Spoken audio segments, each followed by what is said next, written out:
Okay, guys. So the next day, I remember like at around like 1 o'clock in the afternoon, I felt like a contraction and it hurt really bad.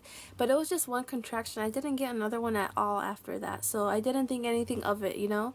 And then Sunday, like, I still remember I was still leaking a lot, and after I went to bed Sunday night, in the middle of the night, I woke up to go bathroom like always. You know, when you're pregnant, you always need to go pee in the middle of the night.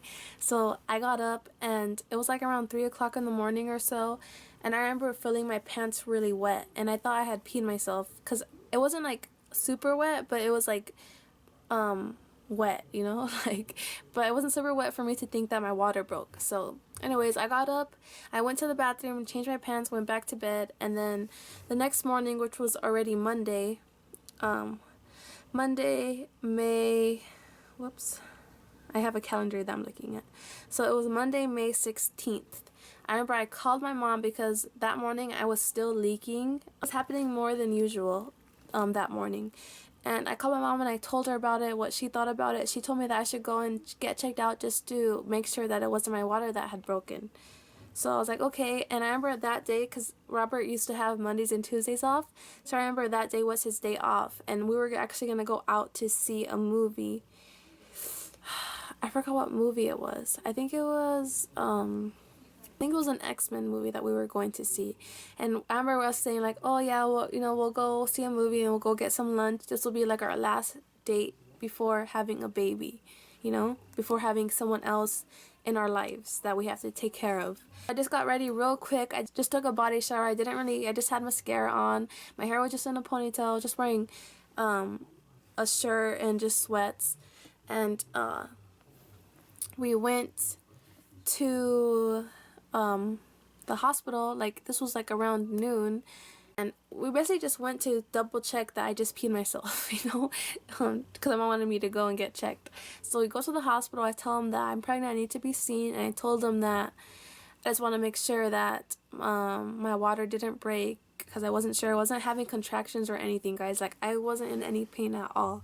So they took me in and like they tested to see if it was my water that had broken. So they had a swab down there, and then they came back. Like, it took them a while, but they came back, you know, few like 30 minutes later, I feel like, and they confirmed that it was my water that had broken. And I was like shocked. I was like, what?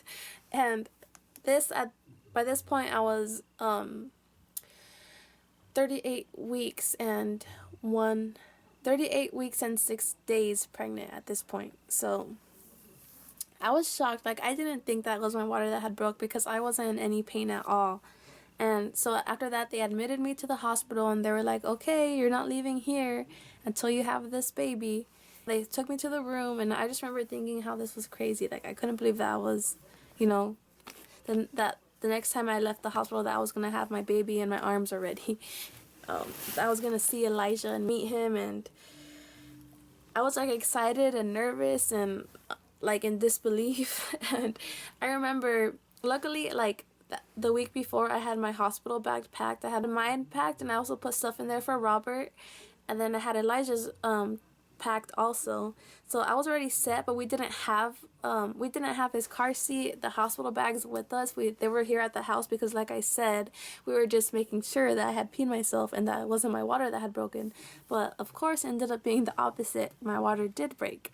So we didn't have that stuff with us, but it was all packed and ready to go here at the house.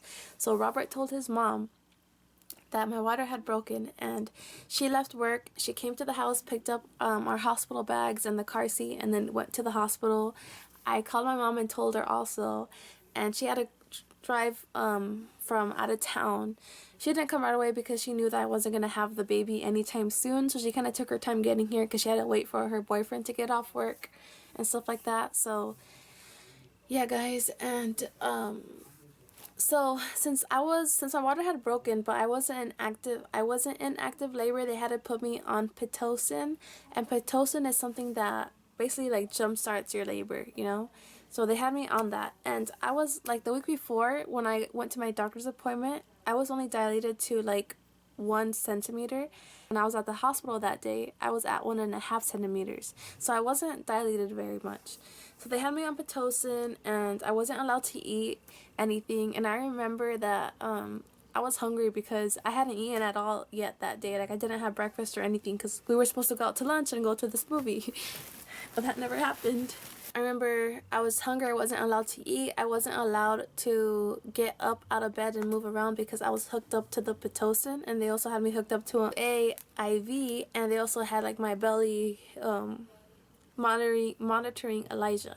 So this all started like around noon, and I remember they would come in and check me, and I wasn't making much progress in dilating, and they were kicking up my Pitocin, and they told me, I was planning on getting the epidural, and they told me that since I was on Pitocin, that I could get it like before I started feeling pain if I wanted to, since, I wasn't leaving the hospital without having a baby. Like, I chose not to because I wanted to be able to feel pain. Like, I wanted to, be able to kind of have a normal labor in a way. So I actually waited, and I did start feeling pain, and then she came back and asked me if I wanted the epidural yet, but I didn't want it yet because I wanted to take the pain as long as I could. But then the nurse told me that they didn't want me to be in too much pain where they couldn't put it, or it would be difficult for them to put the epidural in, like where I wouldn't be able to cooperate, like, because you have to like sit up and like bend over and all that, and yeah. so after that, after feeling a little bit of pain, I ended up getting the epidural. And I remember it hurt. Like, that was like really painful, the epidural, guys. So I got the epidural. So after they put the epidural in me, they wanted to hook me up to a catheter, so that I wasn't going to be able to feel when I needed to go pee, So I remember that like she was supposed to numb me down there before she inserted the catheter, and she did numb me, but it wasn't numb yet, and so that was also painful. Yeah. I forgot to say that during this time when I went to the hospital, my midwife wasn't available. She was actually going out of town, so I had to see the midwife that I had seen on Friday, which I didn't mind because I actually liked her a lot too. So anyway, my midwife wasn't there. The one that I was seeing throughout my whole pregnancy, she wasn't there. So, they kept kicking up my Pitocin, and I wasn't making much progress. And after you go past either 16 or 18, I believe, you have to have like the doctor or midwife come in and insert like it's something. They have to insert it and put it on the baby's head to monitor him more closely, because once you go over a certain level of Pitocin, it could put more stress on the baby. So that's what they had to do. They had to go in and insert these monitors on Elijah's head while he was still in my stomach. So that's what they did, and I remember Elijah started like stressing out in there, and they had to put the oxygen mask on me, and they were doing that for a while, and I was starting to feel uncomfortable. Like, I feel like the epidural wasn't really working because like my lower back was like killing me, and I was starting to feel pain again. And so they had me going from side to side, and I remember like they came in and they checked me again, and I was only dilated to a 2, and by this point it was already like 11 o'clock at night. So the whole day, guys, I was only at a 2. Around midnight, they were telling us, they started talking about the possibility of them having to do a C-section if I wasn't going to make any progress dilating. My water technically broke at 3 o'clock in the morning, and it was already midnight, like that's almost 24 hours. And since my water was broken, there was a risk for infection. Like, you can't have your water broken for like 24 hours and not have a baby, because there could be a risk for infection for Elijah. So we started talking about the possibility of a C-section, and my nurse was still kind of being positive with us, telling us that like, oh, I've seen people going through this, and sometimes they start dilating like right away, and like they don't end up having a C-section. And I remember she came back in like 20 minutes later, and like her outfit was changed into like, she was wearing like a blue shirt and blue scrubs, like if she was about to go into surgery to like perform, like help with the C-section. I remember Robert saying something about like why she changed and all that, and then like we were kind of laughing about it, and then she left, and then she came back, and then she had the cap on, and the C-section doctor came in and he told us, yeah, I think we're gonna have to perform a C-section on you, and I had to sign all these papers. And I remember feeling like bummed because I wanted to be able to have Elijah, vaginally and not a C-section. But at that time, it was our only option. I wouldn't want to risk Elijah. I wouldn't want to have any risks. So having a C-section was like the safest choice, and it wasn't even really a choice. Like, I had to do it. So I remember we called our moms because both our moms and like our families, they actually went home like around 10 or 9 because I wasn't making progress, so it was going to be a while. So we just told them to go home and we'll call you, when something's happening. So we called them and told them we were having a C-section, and they were on their way and stuff. And I remember me and Robert were both kind of nervous about it, especially Robert, because he did not want me to have a C-section. Like, he did not want me to go through that. And I remember they had to take me to the room by myself without Robert. Like, he had to wait until they prepped me, and like Robert had to get into like the little suit and like the mask and the hat. And so yeah, they wheeled me away, and I remember I was kind of sad because I wanted to see my mom before I went into the room, because there was only one person allowed with me, and obviously that was going to be Robert.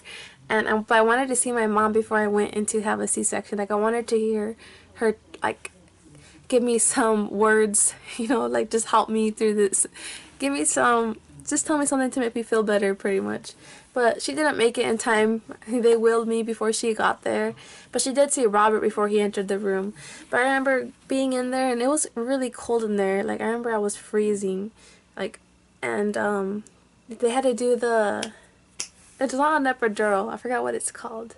So they had to do a spinal tap. I think that's what it's called. It's a spinal. So they had to do that on me, which totally numbs you for the C-section. But I remember it was really painful, guys, and I didn't have Robert in there with me. It was just like, I remember I had to sit up at the very edge of the table, and I was like high up, and I was afraid that I was gonna fall over. But I remember like I was just like holding onto a pillow, and I was like squeezing it because it was so painful, like the spinal tap. And I remember I laid down, and they had that thing over, like that drape thing in front of me. And, I remember these doctors, there was a lot of people in the room, like a lot of nurses and the doctor. And I remember they were just all talking and, making conversation. And I'm just like here laying down, like, what is this? Like, I was like kind of bummed, and I was kind of scared too, because somebody was going to cut into me. That's kind of scary. So anyways, I remember Robert came in, and I was happy to see him, and he sat next to me. And the doctor asked me, he touched my stomach, he asked me if I felt it, and I did feel it a little bit. He said, okay, we'll wait a few more minutes for it to kick in.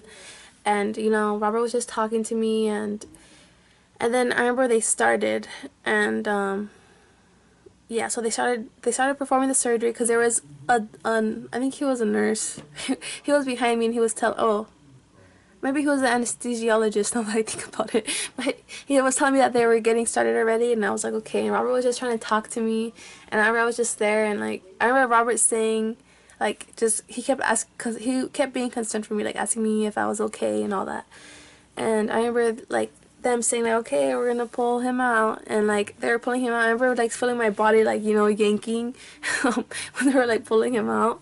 And then the guy told Robert that he could stand up and take pictures, so Robert stood up and he took some pictures. I might insert them, that way you guys can see. So he stood up, and he was like, he didn't want to look because obviously my stomach was open there. So he was like taking pictures, and he saw Elijah, and he came back down, and like I heard Elijah crying, and like it was just like crazy. I had like crazy emotions, guys, because I was still scared about having the C-section, but I was happy that Elijah was okay. And I remember they said, oh, he's a big boy, like when he came out. And like, you know, the nurse, she took Elijah to across the room. I was able to see him from a distance, and like she told Robert to go over there, and like Robert didn't want to leave my side, but I told him, you know, it's okay, go. And he went to see Elijah, and then he came back and told me, you know, how Elijah was doing and all that. And then he brought Elijah over to me, and then we took a picture. Like, they were taking pictures of us. And I remember I couldn't really see Elijah because I was laying down, and I was kind of trying to look at him like this, you know. So anyways, like, so they had to take Elijah out, and Robert didn't want to leave me. He wanted to stay in there with me, but I told him, you know, because he was concerned about me. Like, he said that he didn't like seeing me like that, because he said that I seemed really sad or something. But like, I told him, you know, it's okay, go with Elijah, you know. And then he went out there, and he met our moms out there, and they saw Elijah. And I remember I was just there, like, I had to stay there probably for like 20 minutes, I believe, like, because they were like, you know, closing me up and all that. And then they took me back to the room, and I was in there for like 5-10 minutes still waiting to see Elijah. And then they brought him in, and I held him, and they wanted me to feed him. And I remember it was crazy because like the nurse was helping me, like, because I was breastfeeding, right? And they were helping me, and like they were showing me how to get the milk out for him to drink. And they were surprised at how much, like, what wasn't milk, it was colostrum. They were surprised at how much colostrum I had already, like, especially, you know, right after giving birth. So they showed me how to feed him and all that. And yeah, guys, that's pretty much my delivery story. But like, Elijah was born at 1:23 a.m. on May 17th. So he barely made it to May 17th. So he was born at 39 weeks, exactly 39 weeks. He was born a week early, and he was 8 pounds and 15 ounces and 20 inches long. So he was a big boy, but he wasn't as big as they thought they were. And I remember when I was waiting for them to like close me up and all that, I remember asking them, like, oh, do you know how much he weighed? Because I was curious, you know, because everybody was telling me that he was going to be big, like a 9-pounder, like 9 pounds, like over 9 pounds. So I was curious at how big he was. And they called in, and I remember they were all making like, oh, like guessing how much he weighed. And then they called, and they said that he was 8 pounds 15 ounces. And I remember them being kind of bummed that they were wrong, you know, because like they thought it would be cool. I guess they thought it was kind of cool that he was big, you know. They wanted him to be like 9. Someone thought he was like 9 pounds 10 ounces. Like, yeah, but he wasn't. He was only 8. He was 8 pounds 15 ounces, which is almost 9 pounds, which is still pretty big, but not as big as everybody thought. But so we technically only stayed the night one night with Elijah, since he was born at 1:23 a.m. You know, we went to sleep a couple hours later. We woke up, you know, had some visitors, and Elijah was really good throughout that time. And we stayed the night again, and they had actually moved us like at 1 o'clock in the morning. They came in and they moved us to a smaller room because somebody else needed to take our room because they were really packed. Like, I guess there was a lot of moms in labor, so they moved us to a smaller room. And I remember that night was like a bad night. Like, I remember Elijah was crying and crying and crying, and I was trying to feed him, and I think he just, because colostrum is a lot thicker than breast milk, so the baby kind of has to work at it, like, to get it out. And Elijah didn't want to do that. Like, he just wanted to eat. Like, he didn't want to work for it. So, like, I remember I was trying to feed him for a long time. It was just a rough night that night. And I remember I was letting Robert sleep because, you know, he was up a lot. You know, he was up a lot helping me, so I wanted him to get some rest. And I didn't want to wake him up, and I couldn't get out of bed to put Elijah back in the bassinet. So I was holding him the whole night, but he was like crying and crying, and I kept trying to feed him. And I ended up calling a nurse like around 4 o'clock in the morning to help me, and she helped me get him latched on, and he fed. But I remember that was just a restless night for me. And after that, I was just done. Like, I didn't want after that, like the next morning, you know, I wanted to leave. They wanted me to stay another night, but I didn't want to. I asked them if I could leave, and they took me walking and all that, and they saw that I was recovering good, and I was able to walk on my own and get in and out of the bed on my own, and I was careful. So they actually let us go home that day, which I was glad. And when we came home, you know, things got a little easier. You know, it's an adjustment having a newborn. So we adjusted to each other. Me and Elijah, we got to know each other. I got to know what he likes, what he didn't like, what helped and what didn't help. And yeah, that's pretty much my delivery story, guys. But so yeah, guys, I know this was kind of long and I feel like it was kind of all over the place. I didn't really script this before telling you guys. I'm kind of just telling you off the top of my head. But yeah, guys, that is my delivery story with Elijah. Yeah, I hope you guys enjoyed. I'll probably be inserting some pictures here for you guys to see. And yeah, guys, I hope you enjoyed this video, and be sure to give me a thumbs up for more videos, and I'll see you guys next time. Bye. Fell in love when you looked into my eyes. Everything's been right since I've had you by my side. I'm always gonna be here and always gonna love you. Promise to never put anything above you. I got your back, you can always count on that. And I'm sorry that you haven't really had a dad. You keep me pushing, I'm trying to do the best I can. You just keep smiling, baby, we don't need a man. I'ma play both parts and do what I have to. Learn from my mama, now I'm gonna show you. You're so strong, no one knows you like I know you. And you're so beautiful, baby, this is for you. I'm always by your side, so baby, never cry. I'll always be around, you're always on my mind. Yeah, yeah, yeah, yeah, yeah, yeah, yeah, yeah. I'm always by your side, so baby, never cry. I'll always be around, you're always on my mind. Yeah, yeah, yeah, yeah, yeah, yeah, yeah, yeah. I see you smile, wouldn't trade it for a single thing. It means the most to me. I hope you always chase your dreams. You're growing every day, but you'll always be my baby. The look you get when you're excited, it drives me crazy. And in everything I do, you're always on my mind. So I gotta get it, gotta stay up on my grind.